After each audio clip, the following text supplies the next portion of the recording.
শক্তি, ক্ষমতা, তাকত, কুওয়াত নয়।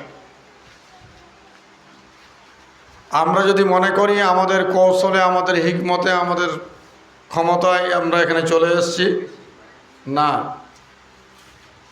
হুয়া যে তাবাকুম, আল্লাহ রব্বুল ইজ্জাত ওয়াল জালাল ইরশাদ করলেন, আমি যাদেরকে ভালোবাসি, যাদেরকে মহব্বত করি, যাদেরকে হেদায়েত করব, হেদায়েত দেব বলে মনে করি, যাদের জীবনটা দুনিয়া থেকে এই জান্নাতের দিকে অগ্রসর হওয়ার তৌফিক দিই, সেই মানুষগুলোকে বিভিন্ন জায়গা থেকে, বিভিন্ন বাড়ি থেকে, বিভিন্ন এলাকা থেকে বেছে বেছে চুনে চুনে এই পবিত্র মজলিসে উপস্থিত করিয়ে দিই।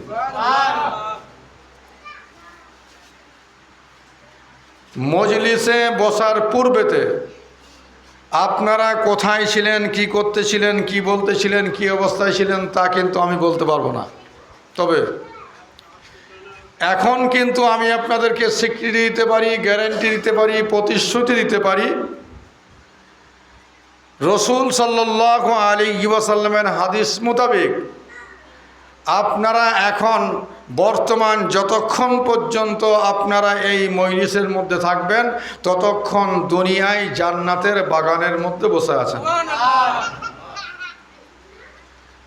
আল্লামা আজানগাছি রহমতুল্লাহ আলাই তিনি এই দুনিয়ায় জান্নাতের বাগানের ব্যবস্থাগুলো এই জন্যই করেছেন। এই দুনিয়ায় জান্নাতের বাগান থেকে আল্লাহ রাব্বুল আলামিন যে জান্নাত তৈরি করেছেন, সেই জান্নাতে যাওয়ার প্রস্তুতি গ্রহণের জন্য মজলিস খুবই গুরুত্বপূর্ণ মজলিস, খুব কিমতি মজলিস। আমি অধম এই মজলিসে দাঁড়িয়ে কিছু বয়ান করব, এ ক্ষমতা আমার নেই। কামেল মুর্শিদের হুকুমটা মাথায় রাখার জন্য, তামিল করার জন্য আপনাদের সামনে দাঁড়িয়েছি। আপনারা জ্ঞানী গুণী বিচক্ষণী লোক আছেন, কোরআন এবং হাদিস থেকে কিছু কথা বলার চেষ্টা করব। ওমা তাওফিক ইল্লা বিল্লাহ। আল্লাহ রাব্বুল আলামিন যেন এই অধমকে কোরআন এবং হাদিস থেকে কিছু বলার তৌফিক এনায়েত করেন, বলি আমিন।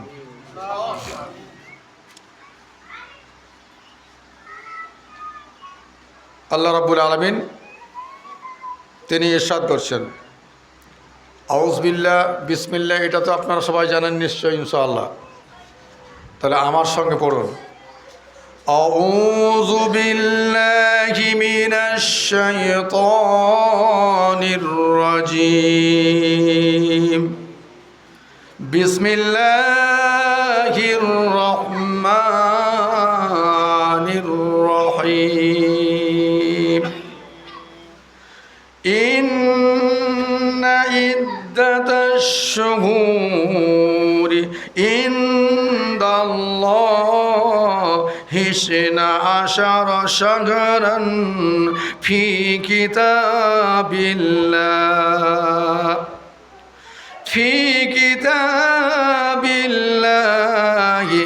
ইয়াওমা খালাকাস সামাওয়াতি ওয়াল আরদা মিনহা আরবাআতুন হুরুম। সাদাকাল্লাহুল আযীম। সূরা তাওবার 36 নম্বর আয়াতের হাফের কম তেলাওয়াত করেছি প্রথম অংশ। এই আয়াতের উপরে কিছু কথাবার্তা বলবো, আল্লাহ যদি বলার। আরবিতে এটা কি মাস চলছে?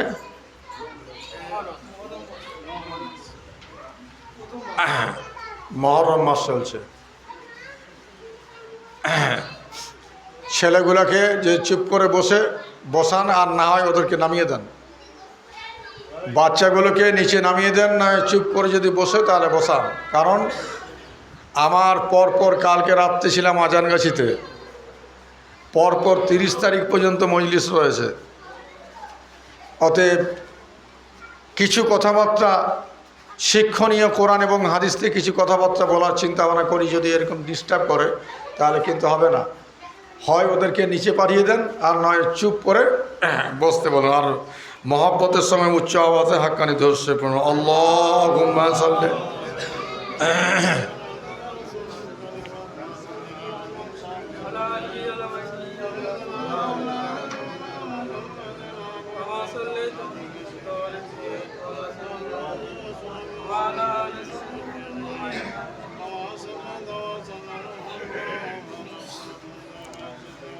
তো কথা হচ্ছে আরবিতে এটা কি মাস চলছে? মুহররম মাস। আল্লাহ রাব্বুল আলামিন এই কথাই এখানে বলছেন, ইন্না ইদ্দাতাশ শুহুরি ইনদাল্লাহি ইসনা আশারা শাহরা। আল্লাহ রাব্বুল আলামিনের নিকটে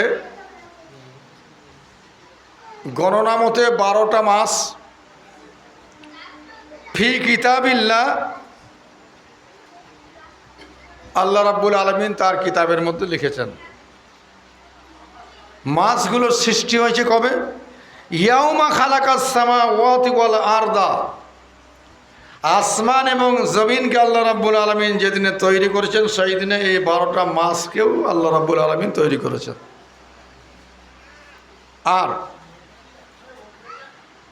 জানুয়ারি, ফেব্রুয়ারি, মার্চ, এপ্রিল, মে, জুন, বৈশাখ, জ্যৈষ্ঠ, আষাঢ়, শ্রাবণ, বাংলা ইত্যাদি যে মাসগুলো আছে, এক একটা সম্প্রদায় এক একটা মাসগুলোর নাম দিয়েছেন। কিন্তু এই যে 12টা মাস, যেই কমেরই হোক না কেন, মাস কিন্তু 12টা, 13টাও নেই, 11টাও নেই।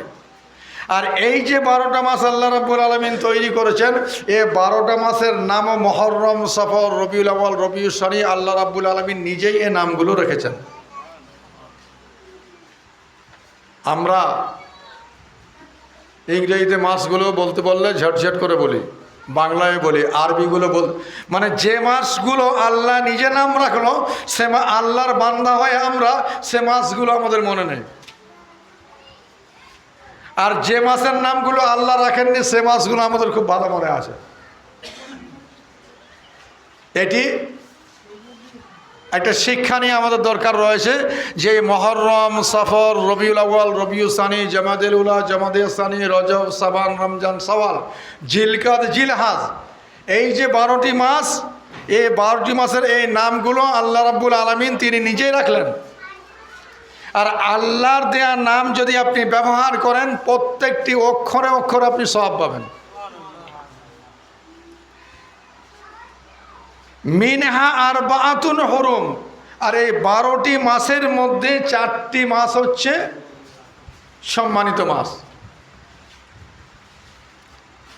মুহররম, রজব, জিলকাদ, জিলহাজ, এই 4টি মাস আল্লাহ রাব্বুল আলামিন খুব সম্মান এবং মর্যাদাপূর্ণ মাস তিনি সৃষ্টি করেছেন। এই 4টি মাসের মধ্যে কিন্তু রমজান মাস নেই। আমরা সবাই রমজান মাসকে খুব সম্মানী মনে করি। রমজান মাসকে তো সম্মানী এই জন্যই মনে করি, এই মাসেতে কোরআন নাজিল হয়েছিল, সেই জন্যই। যদি রমজান মাসের বাদ দিয়ে অন্য কোনো মাসে যদি কোরআন নাই, ওই মাসেরই মর্যাদা বেড়ে যেত। মুহররম এই মাসটা কিন্তু যেদিন আল্লাহ পৃথিবীর সৃষ্টি করেছে সেই দিন মুহররম, সেই দিন থেকে আপনার রমজান, সব মাস সৃষ্টি। আর সেই দিন থেকে আল্লাহ রাব্বুল আলামিন 4টি মাসকে সম্মানী মাস সৃষ্টি করছেন। আর এই রমজান মাস সম্মানী হয়েছে কোরআন আসার কারণে। অতএব আমি এই মুহররম মাস আর এই মাসেই, এই বাচ্চাটাকে নামিয়ে দাও তো, এখানে ছেলে খেলা করবেন না, যতটুকু শুনবেন ঠিকভাবে শুনুন। সব যদি যাত্রার মাহফিল আর থিয়েটারের মনে করেন কোরআনের মজলিসকে এবং ওলি আল্লাহর হুকুমের মজলিস, তো এর থেকে বড় পরিতাপের বিষয় তো আর কিছু নেই। মজলিসটা জলসার মজলিস, অন্য মজলিস আলাদা ব্যাপার।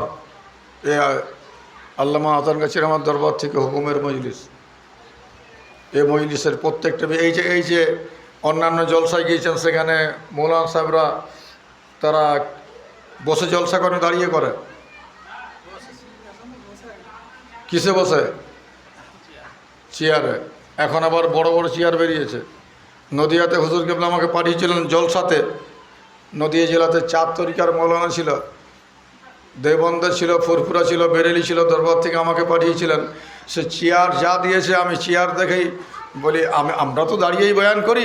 বলছে এত দামি চেয়ার, বলে দামি মৌলানা সাহেবরা বসবে না, আমার দরকার নেই, আমাকে সাইটের দিকে মাইকটা দেন, এখানেই বসে। বলছে 1-1.5 ঘন্টা। বলে হ্যাঁ 1-1.5 ঘন্টা দাঁড়িয়ে জলসা করে দেবো ইনশাআল্লাহ। তো এই দাঁড়িয়ে করি কেন? আদবের জন্য, আর কোনো কিছু না। হুজুর কেবলা একজনকে দিনের দাওয়াত দিতে পারছে যে তিনি একজন আলেম মানুষ, তিনি দাঁড়িয়ে বয়ান করবে, আপনারা আদবের সঙ্গে বসবেন না? মজলিসে আসাই তো বেকার হয়ে যাবে। ওলি আল্লাহর মজলিস মানে আদবের মজলিস। আদব নেই আপনার, কিছু নেই। আদব আছে, সবটাই আছে আপনার মধ্যে।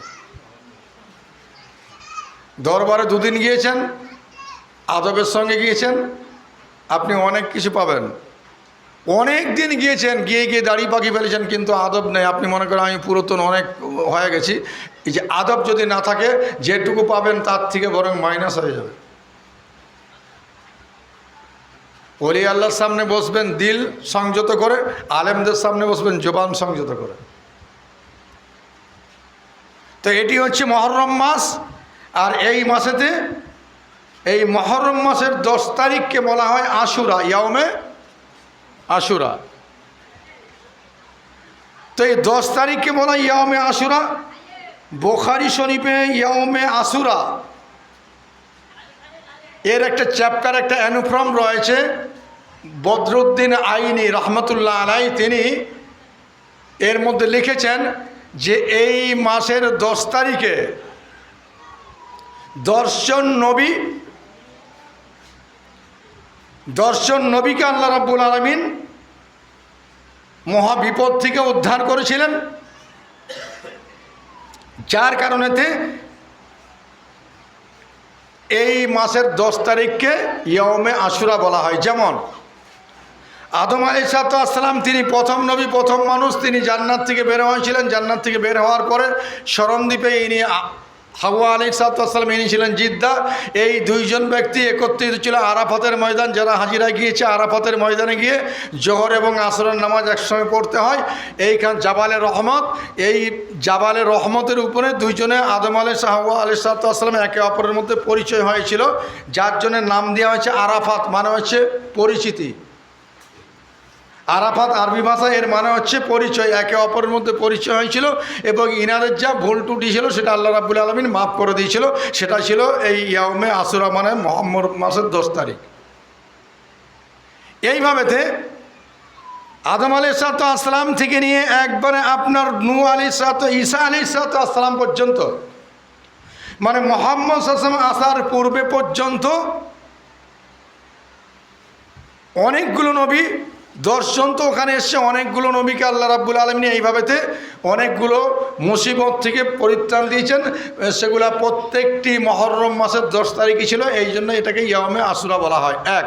দ্বিতীয় নাম্বার কথা হচ্ছে, মুহররম মাসের 10 তারিখেতে কারবালার প্রান্তে ইমাম হোসেন রাদিয়াল্লাহু তাআলা আনহু তিনি হলেন কোরবানি, মানে শহীদ হলেন। এটি হচ্ছে মুসলমানদের প্রথম মাস। আর মুসলমানদের শেষ মাস হচ্ছে কোন মাস? জিলহজ মাস। জিলহজ মাসের 10 তারিখে কি? জিলহজ মাসের 10 তারিখ কোরবানি আছে না? আমরা যে কোরবানি করি মুহররম মাসের জিলহজ মাসের 10 তারিখে। তো এই মুহররম মাসের 10 তারিখ, মানে জিলহজ মাসের 10 তারিখেতে ইব্রাহিম আলাইহিস সালাম মিনার ময়দানতে ইসমাইলকে কোরবানি করেছিলেন। তারপর থেকে কোরবানি শুরু হয়ে গেল সবের উপরে। তো মুহররম মাস আমাদের প্রথম মাস, বছরের প্রথম মাস, মানে বছরের শুরু মাস হচ্ছে মুহররম মাস। এই মাসের 10 তারিখে কোরবানি, তার মানে আমাদের বছর শুরু হয় কোরবানি দিয়ে। আবার বছর শেষ হয় জিলহজ মাসের 10 তারিখে কোরবানি, মানে মাসের শেষ, বছরের শেষ মাস যে মাস আমাদের, মানে বছর শেষ হয় কোরবানি দিয়ে।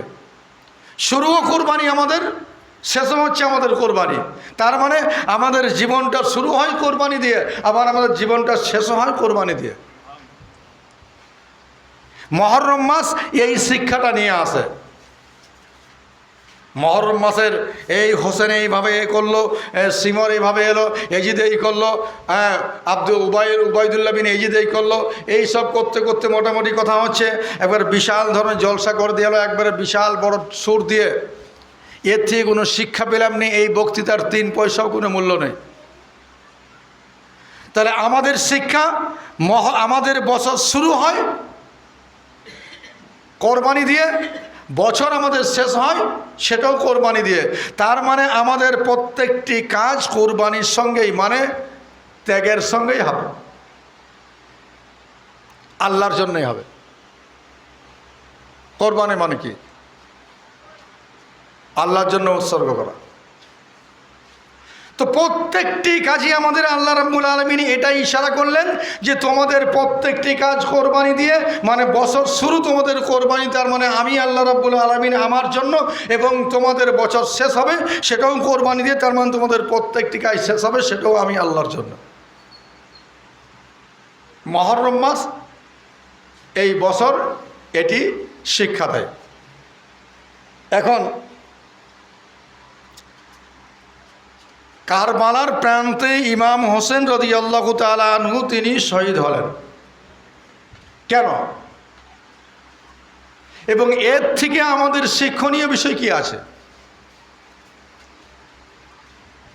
একটু পিছন দিকে না গেলে বিষয়টা বুঝে আসবে না। রসুল সাল্লাল্লাহু তাআলা আলাইহি ওয়াসাল্লামের 63 বছরের জীবনের অধ্যায় 3টি। কটা অধ্যায় বললাম? 3টা অধ্যায়।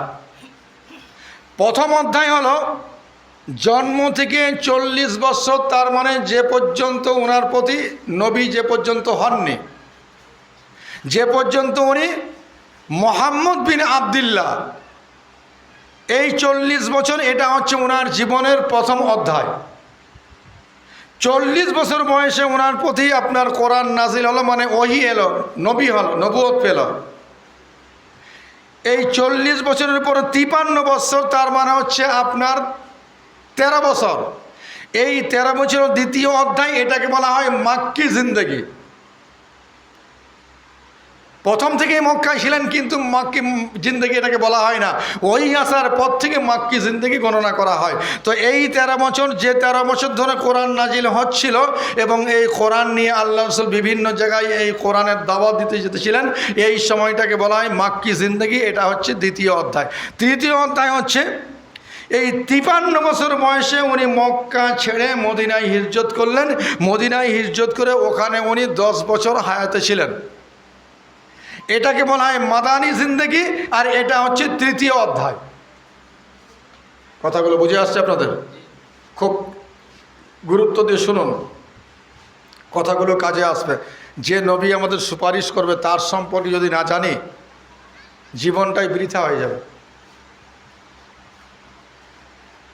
10 বছর মদিনায় উনি, তার মানে 63 বছর বয়সে উনি দুনিয়া থেকে পর্দা নিলেন। এই 10 বছর যে উনি মদিনায় ছিলেন, এই 10 বছরেতে ওনার এই 10 বছর মানে মাদানী জিন্দেগিতে 10 বছরেতে 66টা জেহাদ উনি করেছিলেন। যুদ্ধ নয়, কি বললাম? জেহাদ, যুদ্ধ নয়। আমরা কতগুলো ভাষা বলে, এরা জেহাদি, এরা মৌলবাদী, এরা অমুক, এরা তুসুক, এরা এই, এরা সেই। আরবি শব্দ তো, এর অর্থ বুঝি না। জেহাদ কোন জিনিসটাকে বলে শুনুন। সন্ত্রাসকে যে শক্তি নির্মূল করে, সন্ত্রাসকে যে ব্যক্তি উৎখাত করে, সন্ত্রাসকে যে শক্তি পুরো মিটিয়ে দেয়, সেই শক্তির আরবি নাম হচ্ছে জেহাদ।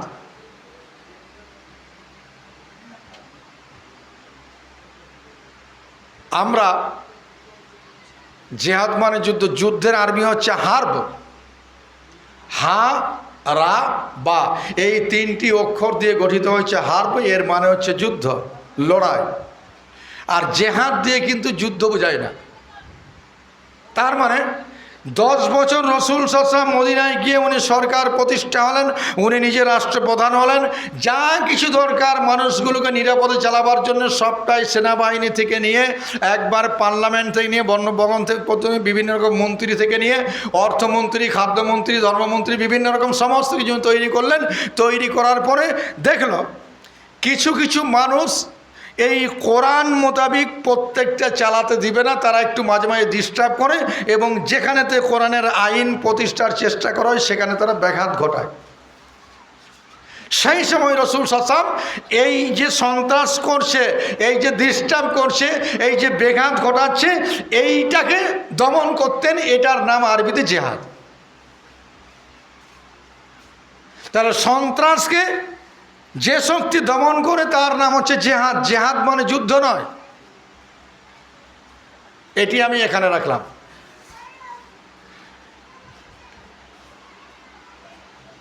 একটা বিষয় আপনারা বুঝতে পারবেন, একটা উদাহরণ দিলে। উহুদের যুদ্ধ আপনারা সবাই শুনেছেন। উহুদের যুদ্ধ যখন হলো, চারদিক থেকে পাহাড়, উহুদ পাহাড়, একদিক ফাঁকা, আর এক পাশে ছিল গিরিপথ। গিরিপথ মানে আপনারা জানেন পাহাড়ের মাঝখান দিয়ে একটা সরু রাস্তা যেটা গিয়েছে, এটাকে গিরিপথ বলা হয়। রাসূল সাল্লাল্লাহু আলাইহি ওয়াসাল্লাম কয়েকজন সাহাবীকে বলল, তোমরা ওই গিরিপথে ওইখানে তোমরা দাঁড়িয়ে থাকো, পাহাড় দাও, যেন ওই পাশ থেকে কেউ এসে আমাদের প্রতি হামলা না করে। তো রাসূল সাল্লাল্লাহু আলাইহি ওয়াসাল্লাম তিনি বেশ কিছু সাহাবীকে নিয়ে উহুদের ময়দানে এসে, উহুদের ময়দানের মাঝখানে উনি চলে এলেন। মাঝখানে যখন সাহাবীদেরকে নিয়ে উনি চলে এলেন, উনার বিরুদ্ধে যে লোকগুলো ছিল তারা সমস্ত কে কোন দিকে ছিটকা বিটকা হয়ে পালিয়ে গেল। তাদের অস্ত্র শস্ত্র মাল মতো যা কিছু সব মানে ফেলাফেলি করে প্রাণ বাঁচাবার জন্য ছুটে পালালো। যে 4-5 জন সাহাবীকে ওই গিরিপথ পাহারার জন্য আল্লাহ রাসূল বলেছিল, তারা দেখলো সবাই তো পালিয়ে গেছে, আর তো যুদ্ধে মানে আর তো কোনো কিছু কেউ হামলা করতে পারবে না। ওরা ওই আল্লাহ রাসূল যেখানে দাঁড়িয়ে পাহারা দিতে বলেছিল ওই জায়গাটা ছেড়ে দিয়ে ওরা ওই গানিমতের মালগুলো কুড়াতে শুরু করলো, গুছাতে শুরু করলো। ওই সময় ওরা বুঝতে পারলো যে এখানে তো কেউ নেই। ওই গিরিপথ দিয়ে এসেই প্রথমে এই পাথর দিয়ে আল্লাহ রাসূলের এই দানটাকে শহীদ করে দিল। তারপরে আপনার মাথায় আঘাত করলো, হেলমেট পরেছিল, মাথাও ফেটে গেল, আল্লাহ রাসূল জমিনে পড়ে গেল। আমি আর ওদিকে আগাচ্ছি না। তো আমার কথা হচ্ছে একটাই, যে এই জেহাদটা রাসূল সাল্লাল্লাহু নিজে এসেছিলেন কেন? নিজে এসেছিলেন এই জন্য, 23টা জেহাদে উনি নিজেই সেনাপতি ছিলেন। এই জন্যই যে আমি যেগুলো কোরআন দিয়ে সুষ্ঠুভাবে সমাজকে নিরাপদে চালাবার চেষ্টা করছি, যে লোকগুলো বিঘ্ন ঘটাচ্ছে এবং কোরআন প্রতিষ্ঠা করতে দিচ্ছে না, সমাজকে সুষ্ঠুভাবে চালাতে দিচ্ছে না, তাদের বিরুদ্ধে যদি আমি কোনো রকম একটা ব্যবস্থা না নিই, তাহলে কিন্তু এই অন্যায় অত্যাচার অনাচার বেড়ে যাবে। এটার নাম ছিল জিহাদ। তো রাসূল সাল্লাল্লাহু আলাইহি ওয়াসাল্লামের জীবনের 3টা অধ্যায় বললাম। রাসূল সাল্লাল্লাহু আলাইহি ওয়াসাল্লাম তিনি 63 বছর বয়সে তিনি পর্দা নিলেন। এখন আল্লাহ রাসূল এই কথা বলে যাননি যে আমার পরে আবু বকর সিদ্দিককে তোমরা খলিফা করবে, এ কথা উনি বলে যাননি। একটা কথা উনি বলেছিলেন, আইম্মাতুন মিন কুরাইশিন, আমার পরে তোমরা খলিফা কুরাইশদের মধ্য থেকে কাউকে একজনকে খলিফা নির্বাচন করবে। মানে আল্লাহ রসুলের দরবারের খলিফা নির্বাচন, আজানগাছির আমাদের খলিফা নির্বাচন। দেখুন, একটু ধৈর্য ধরে শুনুন, একবারে মানে A to Z মিলটা দেখতে পাবেন কেমন। তারপরে আমি সংক্ষেপে কারবালার কথাটা বলে দিয়ে শেষ করে দেবো। একবার দরুদ শরীফ পড়ুন।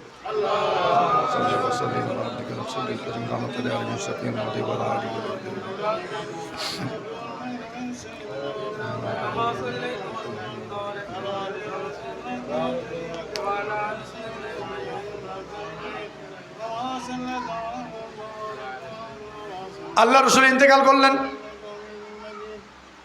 সোমবারে ইন্তেকাল করলেন, উনাকে কবরস্থ করা হলো বুধবার। তার মানে এই যে সময়গুলো অতিবাহিত কেন হলো?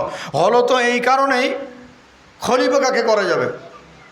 একটা জায়গাতে সাহাবীরা সব জমা হচ্ছে, সবাই অপেক্ষা করছে দেখি আবু বকর তো 20 বছরের বন্ধু আল্লাহ রসুলের, দুনিয়াতেও বন্ধু ছিল, সঙ্গে ছিল, হিজরতেও সঙ্গে ছিল, গাড়ে যেখানে আপনার লুকিয়েছিলেন আল্লাহ রসুল ওখানেও সঙ্গে ছিল। আল্লাহ রসুল বলেছেন জান্নাতেও আবু বকর আমার সঙ্গী থাকবে। দেখি আবু বকর সিদ্দিক কি বলেন। আবু বকর সিদ্দিক রাদিয়াল্লাহু তাআলা কে জিজ্ঞাসা করলেন সাহাবীরা যে খলিফা কাকে করা যাবে। আনসারদের মধ্যে বলছে আমাদের থেকে করা হোক খলিফা, মুহাজিররা বলছে না আমাদের থেকে করা হোক। এইরকম একটা ভাব প্রত্যেকের মধ্যে, কোন দলকে করা হবে, আনসারদের করা হবে না একে করা হবে, মুহাজিরদের করা হবে। এই সময়তে আবু বকর সিদ্দিক রাদিয়াল্লাহু তাআলা আনহু বললেন যে আমি শুনেছি আল্লাহ রসুল বলেছেন আইম্মাতুন মিন কোরাইশিন, খলিফা নির্বাচন হবে কোরাইশদের মধ্য থেকে। আবার কোরাইশদের মধ্যে 2 প্রকার লোক আছে, যেমন আবু জেহেল কোরাইশদের মধ্যে। অতএব খারাপদের মধ্য থেকে আমি যাদের মধ্যে ভালো রসুল সাল্লামের আদর্শ এবং তরিকা নিয়ে পদ্ধতি নিয়ে তিনি চলেন তাদের মধ্য থেকে একজনকে করতে হবে। উমর রাদিয়াল্লাহু তাআলা আনহু বললেন যে হ্যাঁ অবশ্যই এটা আমিও শুনেছি এই কথা। সঙ্গে সঙ্গে উমর রাদিয়াল্লাহু তাআলা আনহু তিনি আবু বকর সিদ্দিক রাদিয়াল্লাহু তাআলা আনহুর হাতে বায়াত হয়ে গেলেন। তারপর একে একে সবাই বায়াত হলেন। এখন খলিফা আবু বকর সিদ্দিক রাদিয়াল্লাহু তাআলা আনহু। 2.5 বছর আবু বকর সিদ্দিক রাদিয়াল্লাহু তাআলা আনহু, কেউ বলেছে 2 বছর উনি খেলাফত চালালেন। রসুল সাল্লাল্লাহু আলাইহি ওয়াসাল্লাম বলেছেন যে 30 বছর খেলাফতের যুগ চলবে, আমার ইন্তেকালের পরে 30 বছর খেলাফতের জামানা থাকবে, যুগ চলবে। আবু বকর সিদ্দিক রাদিয়াল্লাহু তাআলা আনহু উনি চালালেন 2 বছর, উনি পর্দা নিলেন। পর্দা নেওয়ার আগে আবু বকর সিদ্দিক রাদিয়াল্লাহু তাআলা আনহু তিনি বলেছিলেন তোমরা যাকে ভালো মনে করবে তোমাদের মধ্য থেকে তাকে করবে।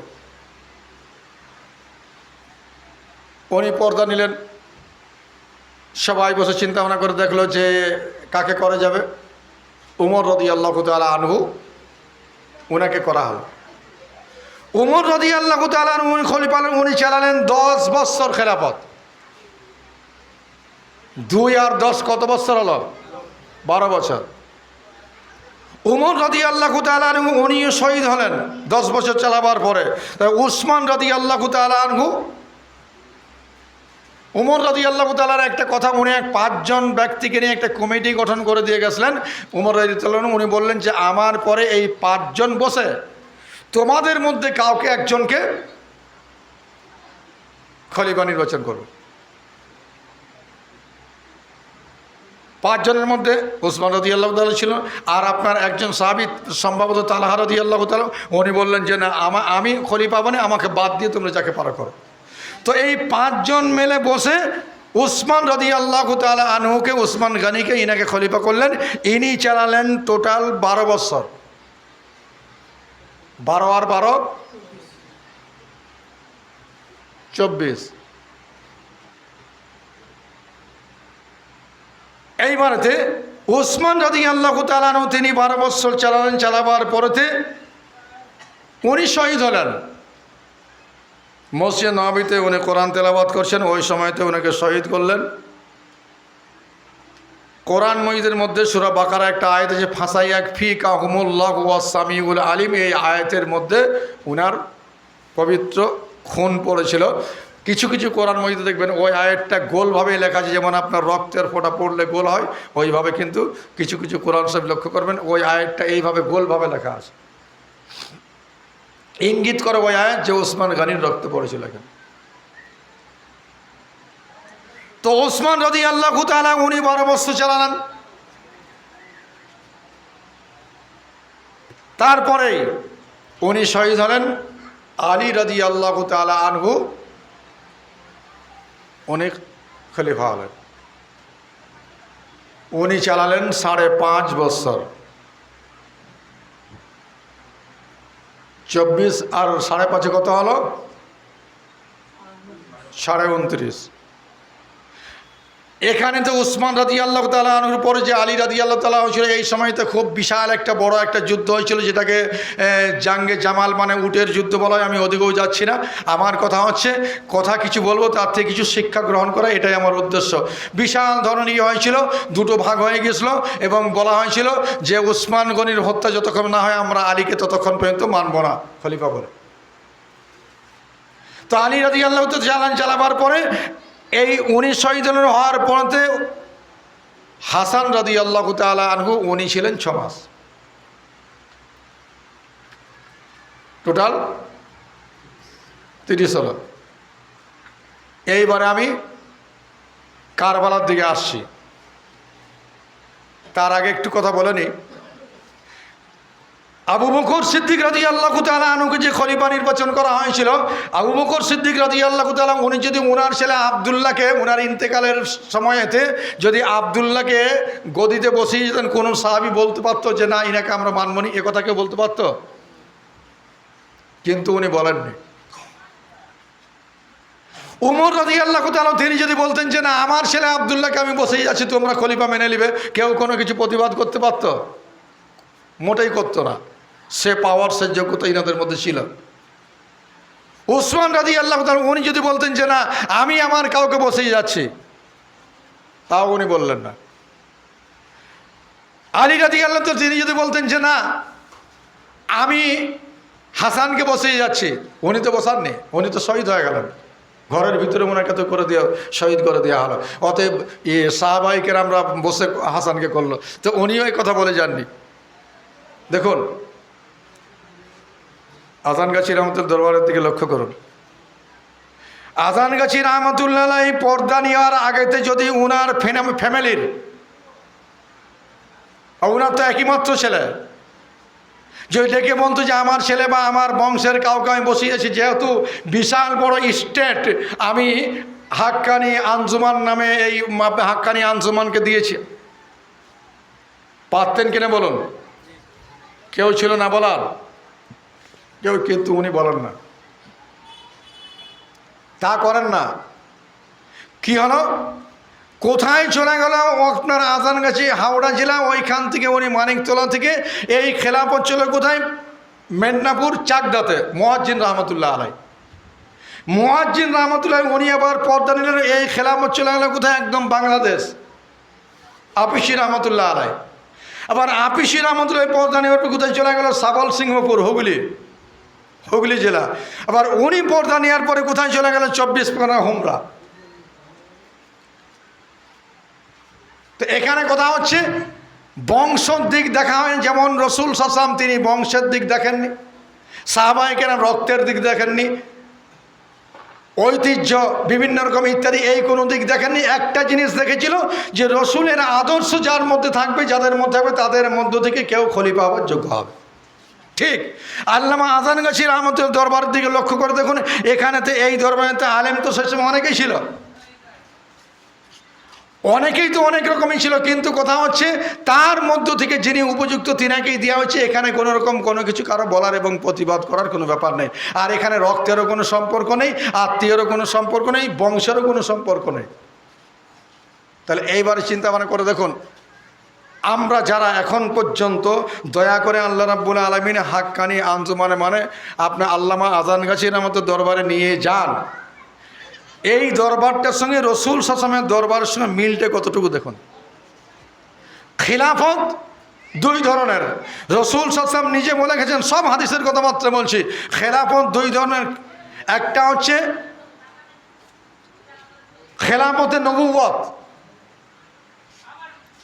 রসুল সাল্লাল্লাহু ইন্তেকালের পরে এই যে 30 বছর সাহাবায়ে কেরামরা চালিয়ে গেছেন, এটা হচ্ছে খেলাফতে নবুয়ত। আর এই 30 বছরের পরেতে আরও 12 জন ইমাম আসবে, তার মধ্যে প্রথম ইমাম হচ্ছে মানে খলিফা প্রথম হচ্ছে ইমাম হোসেন রাদিয়াল্লাহু তাআলা আনহু, আর শেষ খলিফা হবে ইমাম মেহেদী, যিনি কিয়ামতের পূর্বে আসবে। এটাকে বলা হয় খেলাফতে বিলাদত, মানে এগুলো সব ওলি আল্লাহর থেকে নির্বাচন হবে।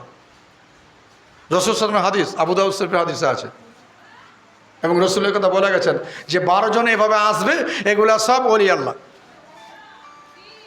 এরা পরস্পর পরস্পর পরস্পর পরস্পর পরস্পর কিয়ামত পর্যন্ত এভাবে চালিয়ে যাবে।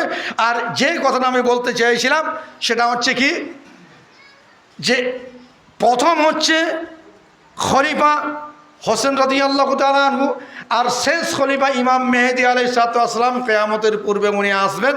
উনি তার মাঝখানেতে পরস্পর পরস্পর পরস্পর আল্লাহর ওলিরা তিনারাই কিন্তু এই খেলাফত চালাবে।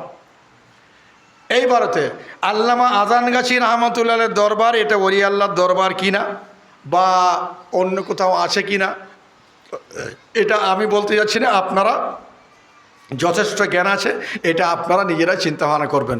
আল্লাহর রসুলের দরবারের সঙ্গে এবং আজানগাছি রহমতের দরবারের সঙ্গে মিল আছে কিনা এটাও আপনারা চিন্তাভাবনা করবেন, এও আমি বলতে যাচ্ছি না। এখন এবার আমি চলে আসছি কারবালাতে। কথা হচ্ছে হোসেন হাসান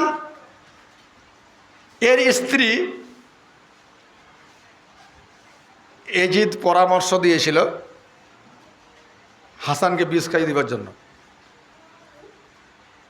হাসানের স্ত্রী হাসান রাদিয়াল্লাহু তাআলা আনহুকে বিষ প্রয়োগ করেছিল, সে বিষয়ে তিনি দুনিয়াতে গিয়েছিলেন। এখন হাসান রাদিয়াল্লাহু তাআলা আনহু 19 মাসের পরেতে এই খলিফার দায়িত্ব নিয়েছিলেন। তিনার নাম হচ্ছে মাবিয়া রাদিয়াল্লাহু তাআলা আনহু, যিনি জালিলুল কাদার সাহাবী ছিলেন। আবু সুফিয়ানের ছেলে হচ্ছে মাবিয়া, আর মাবিয়ার ছেলে হচ্ছে এজিদ। যে তিনজন মতান্তরে 5 জন সাহাবীকে আল্লাহর রসুল ওহী লেখার জন্য মোতায়েন করেছিলেন, তার মধ্যে মাবিয়া ছিল একজন। এত বিশ্বস্ত ছিল ইনি, খুব সুন্দরভাবে 20 বৎসর খেলাফতের কাজ চালিয়েছেন, কোনো রকম ত্রুটি রাখেননি। মুগিরা বলে আবু জেহেলের একজন সাথী সঙ্গী ছিল, অনেকগুলো ছিল, তার মধ্যে মুগিরা একজন ছিল। মানে শুরু হচ্ছে এখান থেকে কারবালার বিষয়টা। মুগিরা একদিন ডেকে বলল ইয়েদকে, যে এজিদ তুমি শোনো, যে তোমার আব্বাকে গিয়ে বলো উনি বেঁচে থাকা হায়াতে থাকা অবস্থায় যেন তোমাকে খলিফা বানিয়ে যায়।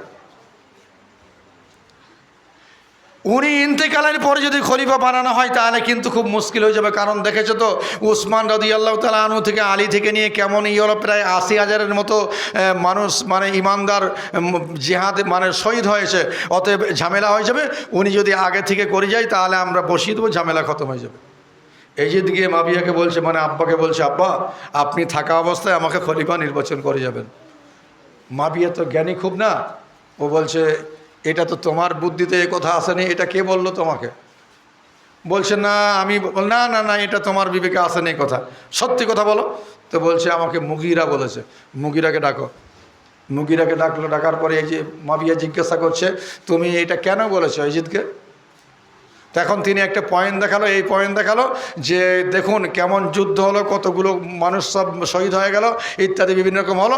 সেই জন্যে আমি আগে থেকে বলেছিলাম যাতে করে গণ্ডগোল না হয়, আপনার পরেতে একে বসিয়ে দেওয়া হবে। তো বলে সেটা কি করে হবে? বলছে 12টা প্রদেশে আপনি 12টা রাজ্যপাল পাঠিয়েছেন, এদের প্রত্যেকে চিঠি পাঠিয়ে দেন, আর কিছু লোকজন আপনার কাছে এসে যাক। এসে গেলে তারা আপনার শুনে নেবার পরে রয়ে যাবে, আর আপনার পরেই এজিদ বসে যাবে সিংহাসন। মাবিয়া বলছে এটা কি করে হয়? আবার এদিকে দেখছি চিন্তা ভাবনা করছে, যুদ্ধ হয়েছিল, যাক উনি কোনো কিছু ফয়সালা দিলেননি, এই মতো অবস্থায় উনি ইন্তেকাল করলেন। কারো কোনো রকম কোনো কিছু না নিয়ে কিছু লোকজন ছিল সন্ত্রাসী, তারা করলো কি এজিদকে বসিয়ে দিল কোনো রকম বিনা পরামর্শে। ইনি বসে গিয়ে যা ইচ্ছা তাই করতে শুরু করলো। সুদ জায়েজ, মদ জায়েজ, জেনা জায়েজ, মার জুলুম জায়েজ, অত্যাচার বিভিন্ন রকম যা কিছু, মাল ধন সরকারি, এর কোনো অডিট নেই, হিসাব নেই, যা ইচ্ছা তাই চলছে। রসুল সাল্লামের বংশের একই মাত্র সন্তান, সেটা হচ্ছে ইমাম হোসেন রাদিয়াল্লাহু তাআলা আনহু। তিনি চিন্তা মনে করে দেখছেন যে এই ইসলামের জন্য আমার নানা শেষ হয়ে গেল, উহুদের ময়দানে দানটা শহীদ করলো, মাথা ফাটিয়ে দিল। এই ইসলামের জন্য আবু বকর সিদ্দিক গেল, হাজার হাজার সাহাবী কোন দিকে চলে গেল এই ইসলামের জন্য। আর এই ইসলামকে নিয়ে এই যে যা ইচ্ছে তাই করছে, খুব চিন্তিত অবস্থায়, কি করে যাবে না করে যাবে, কি হবে না হবে, এরকম চিন্তা অবস্থায় আছেন। কুফা থেকে বেশ কিছু লোকজন ওরা চিঠি পাঠালো ইমাম হোসেনকে, তুমি এখানে এসো, তোমার বায়েত আমরা হব, আর তোমাকে খলিফা নির্বাচন করে এজিদকে আমরা ওখান থেকে নামিয়ে দেবো। কোনো ইতিহাসের মধ্যে এসছে 200, কোনো ইতিহাসে 500, আবার কোনো ইতিহাসে এসছে আপনার 1200। এই পরিমাণ চিঠি দিয়েছে। ইমাম হোসেন মদিনাবাসীকে দেখাচ্ছে, দেখো ওরা আমাকে ডাকছে। মদিনাবাসীরা জ্ঞানী মানুষেরা, আবদুল্লাহ বিন ওমর, আবু বকর ইবনে আবদুল্লাহ ইত্যাদি, এই সমস্ত, আবদুল্লাহ বিন আব্বাস, আবদুল্লাহ বিন মাসুদ, এরকম সব জ্ঞানী সাহাবী, ওনারা বললেন আপনি এক কাজ করুন, কুফাতে যাবেন না, আপনি হয় অন্যান্য কোনো সিরিয়ায় চলে যান বা অন্য জায়গাতে চলে যান, কিন্তু ওখানে যাবেন না। এদের চক্রান্তই আপনার আব্বাকে শেষ করা হয়েছে। শিয়ারা দেখেন না, আলী রাদিয়াল্লাহু তাআলা আনহুকে মানেন, আর এই কথাবার্তা বলেন যে আলীকে জিবরিল ভুল করেছে। এই সূরা বাকারার মধ্যে এসছে এই আয়াতটা, যে ওহী নিয়ে এসেছিল জিবরিল আলীকে দেওয়ার জন্য ভুলে মুহাম্মদ সাল্লাল্লাহু আলাইহি ওয়াসাল্লাম দিয়ে দিয়েছে। বলুন নাউজুবিল্লাহ। আর ইন্নাল্লাহ মালাইকাতাহু ইউসাল্লুনা আলান নবী ইয়া আইয়ুহাল্লাযিনা আমানু সাল্লু আলাইহি ওয়া সাল্লিমু তাসলিমা। খাতেমুন মা কানা মুহাম্মাদুন, এই খাতেমুন নবিয়্যিন, এই আয়াতটাকে ওরা মানে না, মানে শেষ নবী আল্লাহ রাসূলকে মানে না। তো বলছে এরা চক্রান্ত করার জন্য ভিতরে চক্রান্ত করে মেরেছিল, তুমি যাবে না। আর এদেরই একদল তোমার ভাইকে বিষ খাইছিল তার স্ত্রীকে দিয়ে, অতএব ওদের কথা মানো না। বলছে না, এই চিঠিপত্র এতগুলো দিয়েছে, ওরা আমার বায়েত হবে, আমি ওখানে চলে যাব। ইমাম মুসলিম বিন আকিল আলী রাদিয়াল্লাহু আপনার হোসেন রাদিয়াল্লাহু তাআলা চাস্তো ভাই, ওনাকে বলালেন তুমি কুফাতে চলে যাও, কুফাতে গিয়ে দেখো কুফার অবস্থা। মুসলিম বিন আকিল কুফাতে গেল, যাওয়ার পর দেখলো জোহরের সময় যখন ওখানে পৌঁছার পর দেখলো যে হোসেন রাদিয়াল্লাহু তাআলার পক্ষ থেকে 40,000 কুফাবাসী ইমাম হোসেন রাদিয়াল্লাহু তাআলা আনহুর হাতে বায়াত হলেন। বললেন আসরের সময় এর ডবল হবে, মাগরিবের সময় এর ডবল হবে, ঈশার সময় ওর থেকে আরও ডবল হবে। কুফার গভর্নর ছিল ওবায়দুল্লাহ বিন জিয়াদ। সে দেখলোই তো আশ্চর্য কথা, সব তো মুসলিম বিন আকিলের দিকে যাচ্ছে, এই তো মোটামুটি কথা সব তো তছনছ করে দেবে এখন। একজন ব্যক্তির বাড়িতে মুসলিম বিন আকিল পাহারাই ছিল। মুসলিম বিন আকিল যখন আসে মদিনা থেকে, তিনার স্ত্রী নেই, 2টি ছেলে নিয়ে উনি থাকতো। বাচ্চা ছেলেগুলো বলল আব্বা যদি আমাদেরকে রেখে যান তাহলে আমরা কার কাছে থাকবো। মুসলিম বিন আকিল ঠিক আছে আমার সঙ্গে চলো, ছেলে দুটোকে নিয়ে সঙ্গে গিয়েছিল ওখানে। একজন ব্যক্তির বাড়িতে ইমাম মুসলিম বিন আকিল ছিল, ওইখানেতে সরাসরি লোক পাঠিয়ে ওই বাড়িতেই ইমাম মুসলিম বিন আকিলকে জবাই করে দেওয়া হলো। যে সমস্ত লোকেরা ওই মুসলিম বিন আকিলকে যারা সাহায্য করেছিল, যাদের মধ্যে একটু আপনার দণ্ডমন্দির বিধানকর্তা জ্ঞানীগুণী লোক ছিল, সেই লোকগুলোকে ধরে কাউকে টাঙিয়ে দিল, কাউকে মারামারি করতে শুরু, কারো হাত কেটে দেওয়া হলো। মানসিক কুফার অবস্থা যেন করে অহরহ অবস্থা কি চলছে, সবকে কোন দিকে সব ছাড়ছাড়ি করে পালিয়ে যাচ্ছে। এই খবর এজিদের কাছে গেল, যাওয়ার পরে এজিদ করলো কি, ওখান থেকে 6,000 লোককে পাঠিয়ে দিল, সৈন্য পাঠিয়ে দিল। ইমাম মুসলিম বিন আকিল তো শহীদ, এ খবর আর হোসেনকে পাঠাবার লোক নেই যে না এখানে অবস্থা খারাপ, তোমাকে আসতে হবে না। এই খবর কিন্তু এখানে এলো। ইমাম হোসেন রাদিয়াল্লাহু তাআলা আনহু তিনি 72 জন নারী এবং পুরুষ মিলে ওনারা চললেন। কারবালার প্রান্তে পৌঁছিয়েছে। ওনার ঘোড়া, যে ঘোড়ার উপরে ছিল তার নাম হচ্ছে দুলদুল। কারবালার ও পিছন দিকে, আমি ইতিহাসের দিকে যাচ্ছি না, সময় বেশি নেই। ঠিক ওই মাঠে গেল, যাওয়ার পর দেখলো ওনার ঘোড়ার পা গাড়া হয়ে যাচ্ছে। সঙ্গে যারা ছিল তারা পা টেনে উঠালো, আরও কিছুটা আগায়, আবার এরকম পরিস্থিতি। ব্যাপারটা কি, যেন কোনো রকম কোথা থেকে একটা আওয়াজ পেল যে না এটা হচ্ছে কারবালা। এখানেই তোমার শেষ গন্তব্য, লাস্ট ডেস্টিনেশন এটাই, এখানেই তুমি নেমে যাও।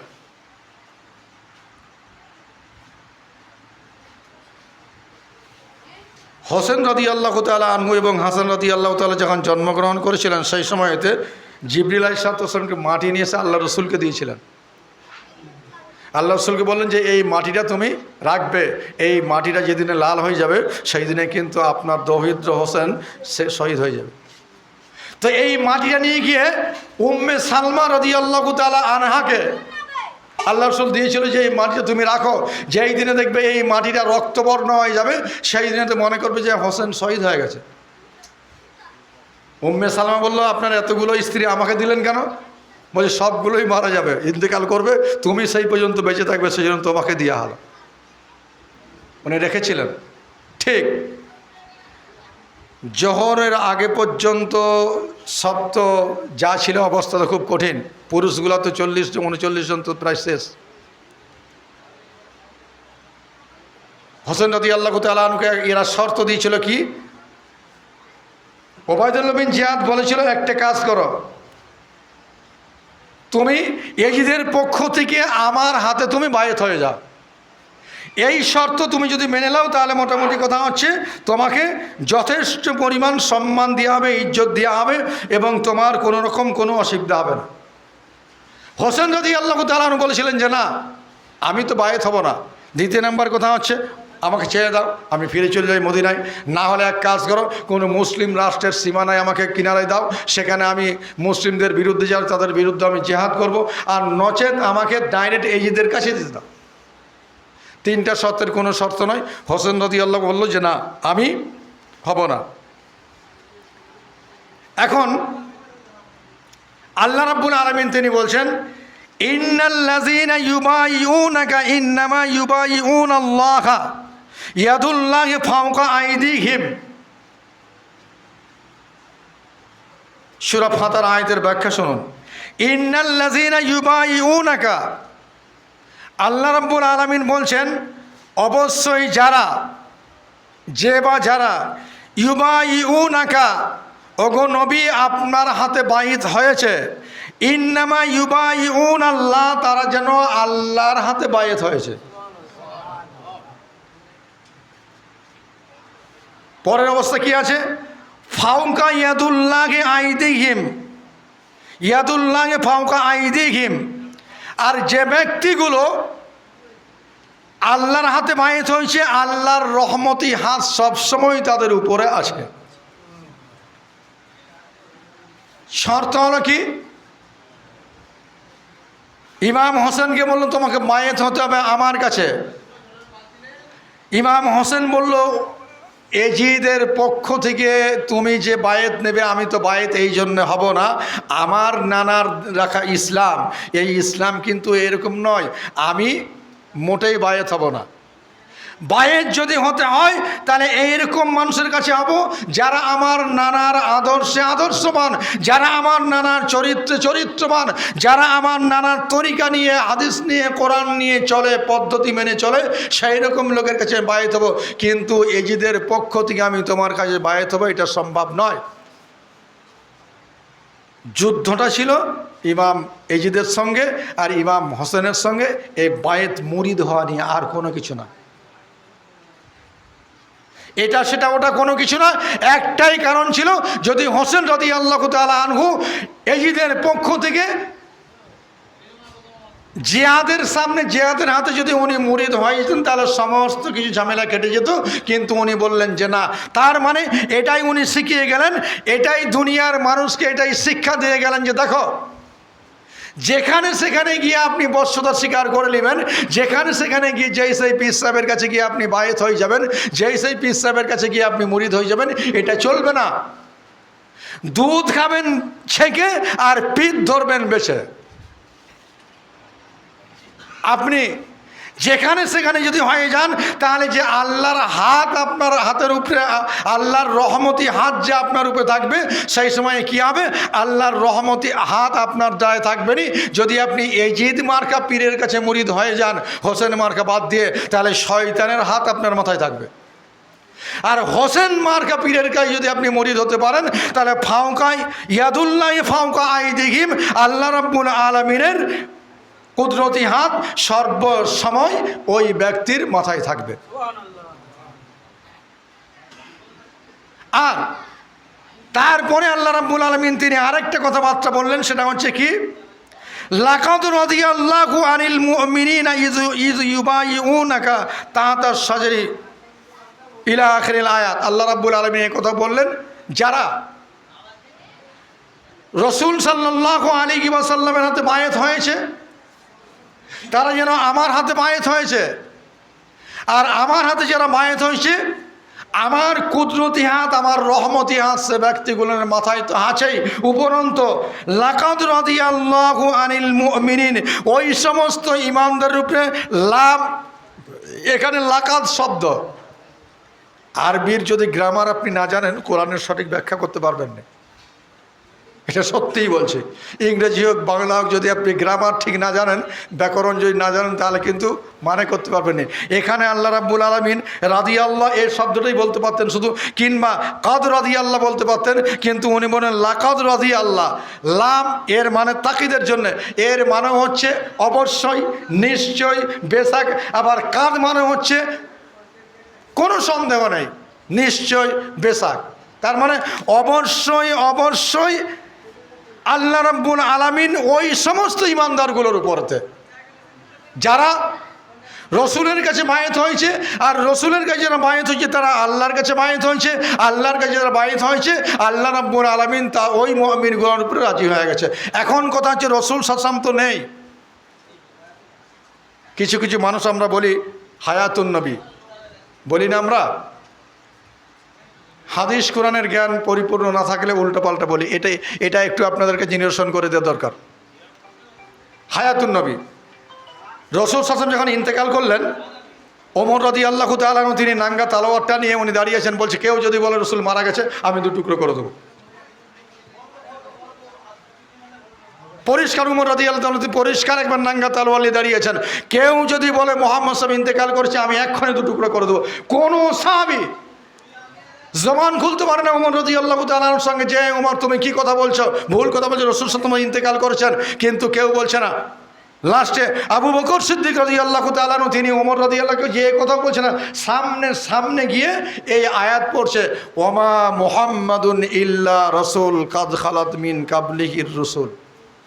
মুহাম্মদ সাল্লাল্লাহু আলাইহি ওয়াসাল্লামের পূর্বে যে সমস্ত রাসূলরা ছিল প্রত্যেকে ইন্তেকাল করেছেন, মুহাম্মদ সাল্লাল্লাহু আলাইহি ওয়াসাল্লাম তিনিও ইন্তেকাল করবেন। এই আয়াতটা যখন বারবার ধরে ওমর রাদিয়াল্লাহু তাআলার সামনে পড়তে শুরু করলেন আবু বকর সিদ্দিক রাদিয়াল্লাহু তাআলা, তখন ওমর রাদিয়াল্লাহু তাআলা আনহু তিনি হাত থেকে তরোয়ালটা ফেলে দিলেন, যে সত্যই তো যত নবী এসে সব তো দুনিয়া ছেড়ে গেছে, মুহাম্মদ সাল্লাল্লাহু আলাইহি ওয়াসাল্লাম তো দুনিয়া ছেড়ে যাবে। তাহলে কোরআন কি বলল, নবী হলেও রসুল হলেও ইনিও পৃথিবী থেকে একদিন ইন্তেকাল করবেন। এখন হায়াতুন নবীটা কি?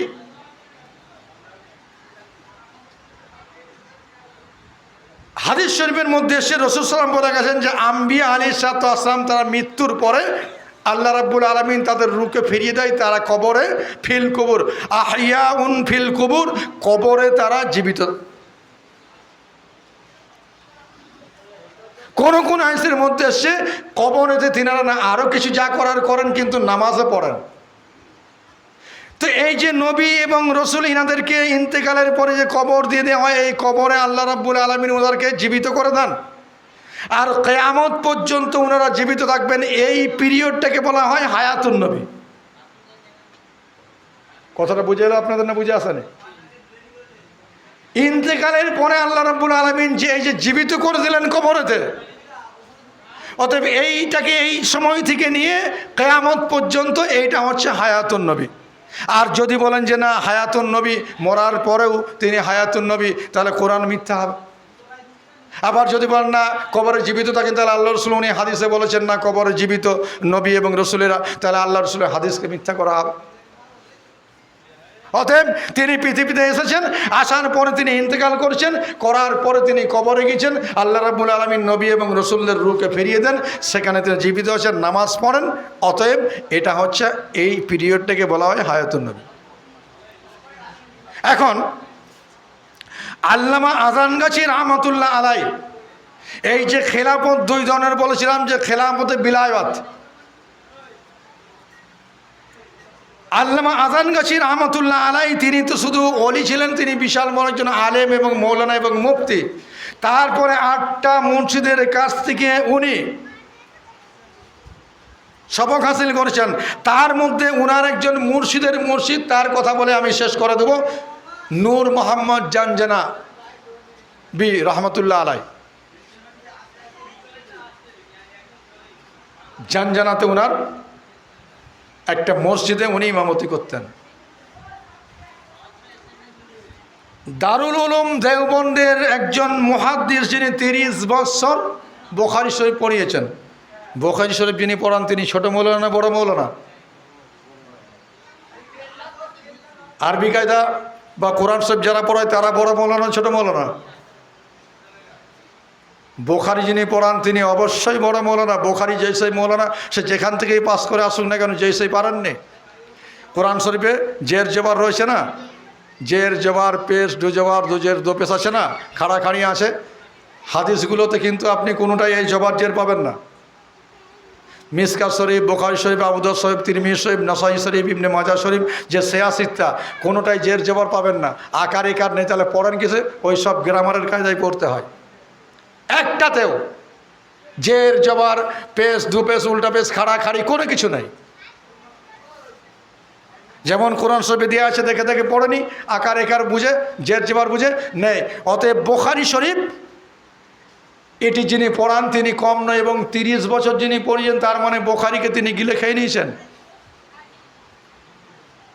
ইনি একদিন ওই নূর মোহাম্মদ মানে আজানগাছি রহমতুল্লাহর মুর্শিদের মুর্শিদ উনি, ওনার কাছে গিয়েছেন। কথাটা ভালো করে শুনুন।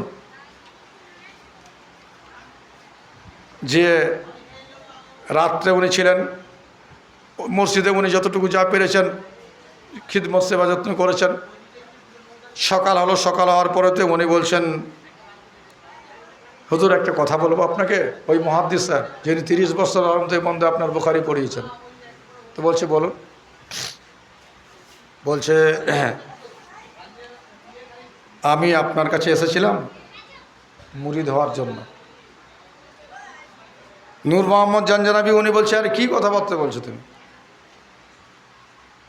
তুমি এশিয়া মহাদেশের শ্রেষ্ঠ মাদ্রাসা, যেখানেতে 5000 ছেলে বুখারী পড়ে, এর থেকে বড় মাদ্রাসা নেই, এবং এই ইসলামী শিক্ষার শেষ যতটুকু ততটুকু ওখানে রয়েছে, আপনি আমার কাছে কি মুরিদ হবেন? আবার 30 বছর পড়িয়েছেন। ইনি বলে, এই তো আশ্চর্য কথা। আমি না হয় ওখানে 30 বছর পড়াচ্ছি, এটা না হয় সবাই মাসুর হয়ে গেছে। 30 বছর পড়াচ্ছি এটা উনি কী করে জানলেন? বলছে, বাবা আমার কাছে মুরিদ হওয়ার দরকার নেই, আর আমি ফকির মানুষ, ছাড়। তো বলছে, হুজুর পারমিশন দিলে আরেকটা কথা বলতাম। ওই মুহাদ্দিস সাহেব বলছে, বলো আরেকটা কি? বলছে, আমি আসি না, আমাকে পাঠানো হয়েছে। উনি বুখারী শরীফ পড়াতেন আর দোয়া করতেন যে আল্লাহ, আমি তো বুখারী মানে হাদিসের সব থেকে শ্রেষ্ঠ কিতাব আমি পড়াচ্ছি, এর উপরে তো কোনো হাদিসের কিতাব নেই 30টা বছর, কিন্তু আমি চাই চোখ বন্ধ করলে যেন আরও কিছু দেখতে পাই। এই কিছু রুহানি কিছু শক্তি এবং শিক্ষার কিছু দরকার আমার। সেই সময় স্বপ্নে একদিন দেখছেন রসুল সাল্লাল্লাহু আলাইহি ওনাকে বলছেন যে তুমি চলে যাও জানজানায়, ওখানে একজন ইমাম সাহেব আছে নূর মোহাম্মদ জানজানাবি, ওনার কাছে যাও। এই স্বপ্ন দেখেই উনি ওখানে এসছেন। তো যখন বললেন যে আমি আসিনি, আমাকে পাঠানো হয়েছে, ইনি বুঝে নিয়েছে যে আল্লাহ রসুল বলো, এটা তুমি তো প্রথমে বললে, আমি তো আমাকে আর কোনো জিজ্ঞেস করতাম না, তুমি প্রথমে তো এটা বলতে পারতে আমাকে, তাহলে কোনো প্রশ্নই করতাম না। তো বলছে, আচ্ছা ঠিক আছে। উনি জিজ্ঞাসা করছেন, 30 বছর যিনি বুখারী পড়ছে ওনাকে বলছে আচ্ছা বাবা তুমি কলমা জানো? কথাটা কেমন কথা লাগছে বলুন। 30 বছর যিনি বুখারী পড়ালেন, বুখারীর ওস্তাদ যিনি, তিনাকে ওই নূর মোহাম্মদ জানজানাবি বলছে, বাবা তুমি কলমা জানো? তো মুহাদ্দিস সাহেব তো শুনে অবাক। বলছে, আপনি বুখারী পড়ে আমাকে ইনি বলছেন আমাকে যদি আপনারা কেউ বলেন আপনি কলমা জানেন, অটোমেটিক তো খারাপ লাগবে। হ্যাঁ, বুখারী যিনারা পড়ান তাকে যদি উনি বলেন বাবা কলমা জানো, তো উনি বলছে হ্যাঁ হুজুর জানি। আচ্ছা বাবা পড়ো দেখি। খুব সুন্দর করে উনি খুব সুন্দর সহি শুদ্ধ করে একবার তার তিলের সঙ্গে কলমাটা উনি পড়লেন। নূর মোহাম্মদ জানজান রহমতুল্লাহ আলাইহি উনি বলছেন, বাবা এই মরা লাশটাকে কাঁধে নিয়ে আর কতদিন তুমি ঘুরবে? দেখুন ওলিত্ব হাসিল করা এটা মামুলি সহজ কথা নয়।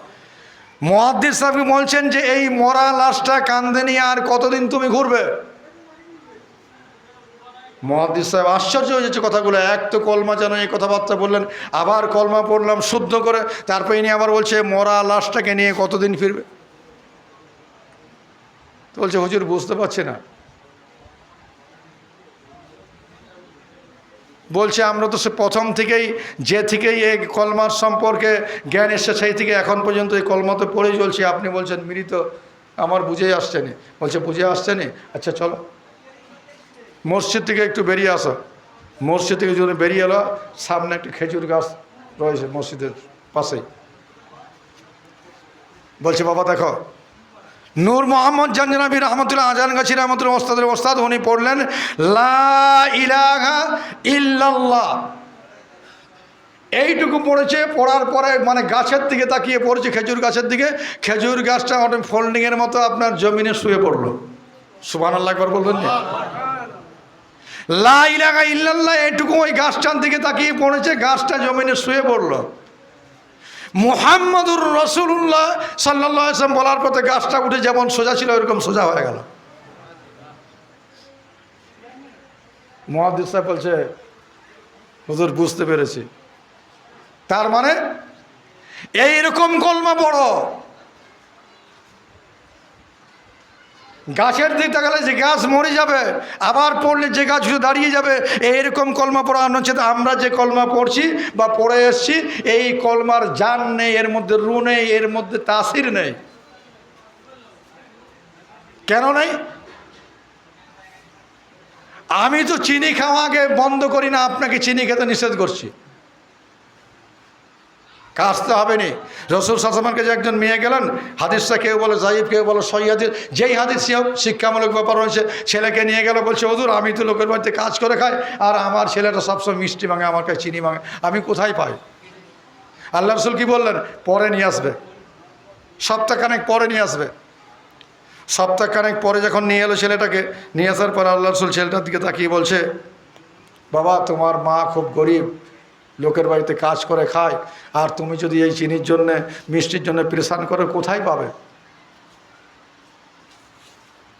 বল যাও বাবা। মেয়েটাকে বলছে যাও, আজ থেকে আর খাবে না।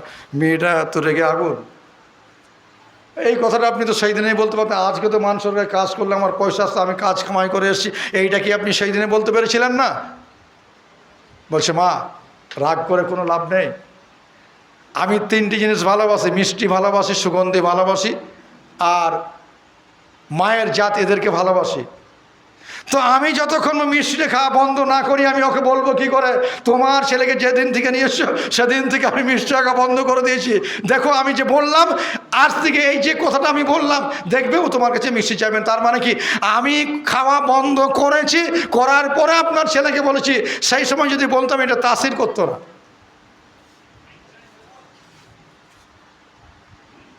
আমি আবু বকর সিদ্দিক দাদা হুজুর কেবলার জীবনীতে আমি পড়েছিলাম।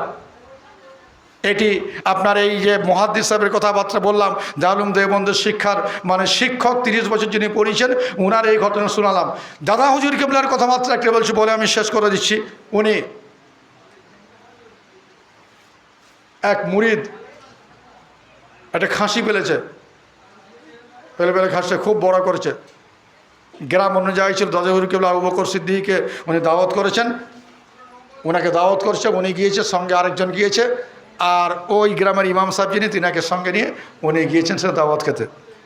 খাসি জবাই করা হয়েছে, সুন্দর করে রান্না করা হয়েছে, রান্না ফান্না করে খাওয়ার ব্যবস্থা সব দস্তরখান বিছিয়ে দিয়েছে, এবারে খাওয়া শুরু হবে। মতো অবস্থাতে উনি বলছে হুজুর, বলছে বাবা খাসিটা তো খুব বড় নিশ্চয় ছিল। দাদা কেবলা বলছে খাসিটা খুব বড়, বলে হ্যাঁ হুজুর খুব বড় ছিল। আর খাসিটাকে আমি একটা দিনও এর গলায় রশ্মি দিই না, একে ছেড়েই রেখেছি যাতে করে হৃষ্টপুষ্ট হয়, খুব বড় হয় তাড়াতাড়ি করে। আবু বকর সিদ্দিক উনি বলছেন, এ গোশ সরাও, সরাও, তরকারি সরাও। হুজুর কেন? তুমি খাসিটাকে একদিনও বেঁধে রাখো না, ওই ছেড়েই রাখতে। ও তোমারও বাড়িতে গিয়ে খেয়েছে, অন্যেরও জমিনে গিয়ে খেয়েছে, তোমারও জমিনের ঘাস খেয়েছে, অন্য জমিনেরও ধান খেয়েছে, আর ওই গোশকে তুমি, ওই খাসিকে জবাই করে তুমি আমাকে খাওয়াচ্ছ, খাইয়ে আমার সারা জীবনের সাধনাকে তুমি নষ্ট করবে। যাও, নিয়ে যাও। ইমাম সাহেব যিনি ছিলেন তিনি দু এক টুকরো খেয়েছে। ওই ইমাম সাহেবকে উনি বললেন, তুমি 40 দিন ইমামতি বন্ধ রাখবে, ইমামতি তুমি করবে না, কারণ 40 দিন তুমি তো খেয়ে নিয়েছো, হারামের গোশত খেয়ে নিয়েছো। 40 দিন তোমার তো নামাজ হবে না, তোমার পিছনে যারা নামাজ পড়ে তাদেরও নামাজ হবে না। 40 দিন তুমি নামাজ পড়াবে না। উনি পরিষ্কার বলে এগুলো সব নিয়ে যান। পীর কেমন, আমরা মুরিদ কেমন, এই শিক্ষাগুলো প্রয়োজন রয়েছে। তো কথা হচ্ছে, আল্লামা হাসান গাছী রহমতুল্লাহ তিনি ওলি আল্লাহর দরবার কিয়ামত পর্যন্ত চলবে। অন্যান্য জায়গায় আছে পীর সাহেব মারা গেলাম, আমার ছেলে পীর, আমার ছেলে যদি না থাকে তাহলে আমার জামাই পীর, আমার জামাই যদি না থাকে তাহলে আমার ভাগনা পীর, আমার ভাগনা যদি না থাকে আমার ভাতিজা পীর, যদি কেউ না থাকে আরও কেউ পীর। কিন্তু এখানে সেটা নেই। রসুল সাল্লাল্লাহু দরবারে যেভাবে খলিফা নির্বাচন হয়েছে, এখানে সেইভাবেই খলিফা নির্বাচন হচ্ছে এবং কিয়ামত পর্যন্ত এইভাবেই হবে। আল্লামা হাসান গাছী রহমতুল্লাহের দরবারে গিয়ে আপনি এখানে গিয়ে বসছেন, মুরিদ তো হাতের কোনো ব্যবস্থা নেই। 5 ওয়াক্ত বিনা কাজায় নামাজ, 5 ওয়াক্ত ওয়াজিফা, হালাল রুজি সাধ্যমতো পরহেজগারি, এটাই বায়েত। যদি এখানে এটাই মেনে চলতে পারেন তাহলে আপনি কিন্তু আল্লামা হাসান গাছী, শুধু আল্লামা হাসান গাছী রহমতুল্লাহ হাতেই আপনি বায়েত হয়ে গেছেন। উনার হাতে বায়েত হয়েছেন, রসুলের হাতে আপনি বায়েত হয়েছেন, রসুলের হাতে বায়েত হয়েছেন, তো আপনি আল্লাহ রাব্বুল আলামিনের হাতে বায়েত হয়েছেন। এই ওয়াজিফা এবং নামাজ, এই 4টি সবক যদি আপনি ঠিকভাবে করতে পারেন। আর মুরিদটা কিন্তু আপনি আল্লামা হাসান গাছী রহমতুল্লাহ বলে গেছেন যে বাবা আমি কাউকে মুরিদ করি না, এই 5 বিনা কাজায় 5 ওয়াক্তের নামাজ, বিনা কাজায় ওয়াজিফা, হালাল রুজি সাধ্যমতো পরহেজগারি, এটা যে মেনে চলবে, এটার দ্বারাই সে আল্লাহ রাব্বুল আলামিনের কাছে হাসরের ময়দানে মুরিদ হয়ে যাবে, বলি সুবহানাল্লাহ। যাই হোক, আমি এটা বিশেষ করে খেয়াল রাখবেন যে একটাই কথা, ইমাম হোসেন তিনি মুরিদ হননি একজন দুষ্ট প্রকৃতির মানুষের কাছে। অতএব আমরা যদি সেই রকম হোসেন মার্কা যদি ইমানদার হয় তাহলে নিশ্চয় আমরা যেখানে সেখানে তো আমরা বশ্যতা স্বীকার করব না। কুফাবাসীরা তাদের চোখের পানিটা দিয়েছে ইমাম হোসেনের জন্য, অর্থ, টাকা, জায়গা, জমি, বিভিন্ন রকম সবটাই দিতে এজিদের জন্য। অতএব এজিদ মার্কা মুসলমান থেকে, এজিদ মার্কা থেকে আল্লাহ রাব্বুল আলামিন আমাদেরকে হেফাজত করে, আল্লাহ রাব্বুল আলামিন আমাদেরকে হোসেন মার্কা মুসলমান হওয়ার তৌফিক এনায়েত করেন। এই বলেই আমি আমার সংক্ষিপ্ত বক্তব্য এখানে শেষ করলাম। আমার বক্তব্যের মধ্যে, ভাষার মধ্যে যদি কোনো প্রকার ত্রুটি হয়ে থাকে আপনাদের ছোট ভাই হিসাবে আল্লাহর ওয়াস্তে আমাকে মাফ করবেন। এই বলে আমি বক্তব্য শেষ করলাম। ওমা আলাইনা ইল্লাল বালাগ।